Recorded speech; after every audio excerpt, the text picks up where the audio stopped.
आज या ठिकाणी आमचे मार्गदर्शक निवर्ती बाबा सोनवणे यांनी अतिशय चांगला सोनगाव ह्या गावातील विषय घेतलेला आहे।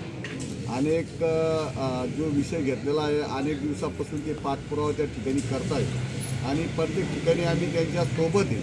त्यांचा जो गावाच्या जिव्हाळीचा जो विषय त्यांनी काय त्यांच्या स्वतःच्या उन्नतीसाठी किंवा त्यांच्यासाठी नाही, परंतु त्या गावातल्या लोकांच्या जिव्हाळीचा विषय त्यांनी हाती घेतलेला आहे। आता एक मागं त्यांनी उपोषण केलं एक दिवसाचं, त्या दिवशी आम्ही सोबत होतो।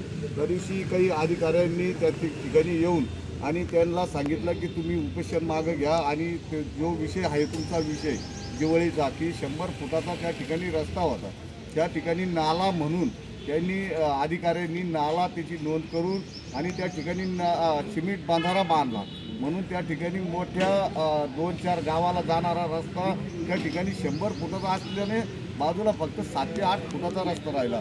त्यांची मागणी आहे की या ठिकाणी 100 फुटाचा रस्ता होता आणि 7 आणि 8 फुटावर कसं जायचं, म्हणून तुम्ही ग्रामपंचायतचा ठराव द्या।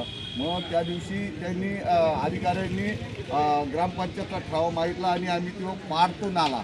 त्याच्यानंतर त्यांनी ग्रामपंचायतने बैठक घेऊन तो ठराव दिलेला आहे की या ठिकाणी 100 फुटाचा रस्ताच होता।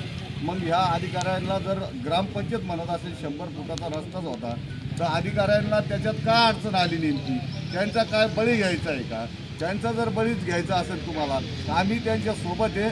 मग त्याच्यानंतर तुम्हाला अधिकाऱ्याला प्रशासकाला मी विनंती करणार आहे की तुम्ही त्यांचा अंत पाहू नका।